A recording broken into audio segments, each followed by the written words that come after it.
On August 6, 2025, the Russian armed forces tightened their grip around the Ukrainian cities of Pokrovsk and Mirnograd. Without theatrical buildup, let us cut straight to the battlefield. Russian troops advanced through the forest belts north of Rodinsko, severing vital Ukrainian supply lines and inching closer to full encirclement. In this video, we break down how Moscow's forces are tightening the noose, how Kiev is scrambling to respond, and what this high-stakes pressure means for Donetsk Oblast. Welcome to History and War. Fasten your seatbelts, the siege is real, urgent, and far from over. Section 1. Why Pokrovsk and Mirnograd matter. Pokrovsk serves as a critical logistics hub. It sits at the intersection of highways feeding deeper into Donetsk, including routes toward Chasiv Yar and Kostiantynivka. Capture of this city would open the gate to Ukraine's industrial heartland. Mirnograd lies just north, forming the northern pillar of this defensive line. Loss of either would expose Kiev's defenses to collapse. Analysts from the Institute for the Study of War assess that full encirclement would leave Ukrainian defenders trapped in a tightening cauldron of fire. Section 2. How the siege has tightened as of August 6th. Russian forces have made significant progress near Rodinsko on the Pokrovsk Mirnograd axis, advancing northward through forest corridors and cutting off Ukrainian supply routes to key strongpoints. They also seized Yanuarske, a frontline village in Dnipropetrovsk Oblast, striking another blow to Ukraine's access. Combat is intense outside Rodinsko and in nearby mining zones. Holding Pokrovsk now depends on Ukrainian resistance in these buffer settlements. On the southern front near Mirnograd, units have pushed into Rysyn Yar and Nalipivka. Moscow's combined arms pressure is systematically constricting the Ukrainian footprint. Section 3. Russian Tactics, a 1,000-cut strategy. Reports describe how Russian assault units are employing elite main force brigades rather than reconnaissance groups. Analysts note the use of a strategy of 1,000 cuts, spreading pressure across many points to break defenses gradually rather than deliver one overwhelming strike. Russian units from the 51st Guards Army have advanced along forest belts, cutting the T-0515 highway between Rodinsko and Belitsko, effectively isolating Pokrovsk's remaining defenders. Simultaneously, infiltration teams penetrated urban neighborhoods, turning frontline defense into urban guerrilla chaos. Section 4. Vivid illustration, soldier-level view. Envision yourself defending Mirnograd.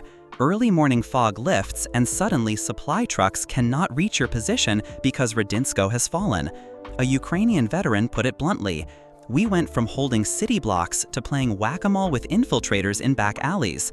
That empathy-shattering transition captures the sudden shift from organized frontline defense to small unit chaos behind your own lines. Section 5. Ukrainian constraints and countermeasures. Kiev is experiencing acute manpower shortages. Reinforcements from Dobrapilya and Belitsko were redeployed from nearby areas, leaving gaps elsewhere. Analysts suggest Ukrainian forces may be forced to withdraw within 60 days if Moscow continues advancing. The last corridor to Pokrovsk, east beyond Dobrapilya, is now only 17 kilometers wide. Despite that, Ukrainian troops are using drones, minefields, and tactical harassment to slow Russian progress. Reuters reports that Ukraine has inflicted heavy casualties and forced Russian units to probe multiple weak points over months. Section 6. Broader frontline context. While Russian forces tighten encirclement at Pokrovsk and Mirnograd, Ukrainian forces continue limited counter-operations, including cross-border strikes into Kursk Oblast to distract and disperse Russian resources. Nevertheless, Russia's main offensive remains focused on eastern Donetsk near these choke points. Section 7. Historical echoes. Encirclement tactics have haunted Eastern European warfare since Kursk in 1943. If Pokrovsk falls, analysts warn it could become a modern textbook case of hybrid siege warfare.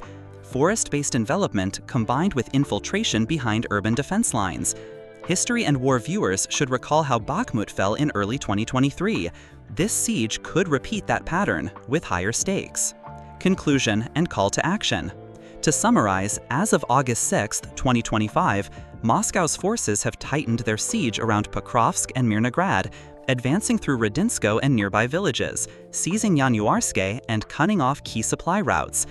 Their thousand-cut strategy, forest belt advances, highway interdiction, and infiltration squads have fragmented Ukrainian defenses. Although Kiev remains unbowed, manpower constraints and dwindling corridor space suggest that full encirclement is a matter of time rather than if. If this breakdown gave you clarity on one of the most critical zones of the Eastern Front, hit the like button to support History and War. Share this video so others can understand the scale and real human stakes of the fight. Subscribe to History and War for deep dive updates on global conflicts, strategies, and battlefield stories, with a touch of wit. Drop your questions or comments below, and do not forget to turn on notifications so you never miss our next briefing from the front lines. Thank you for joining us.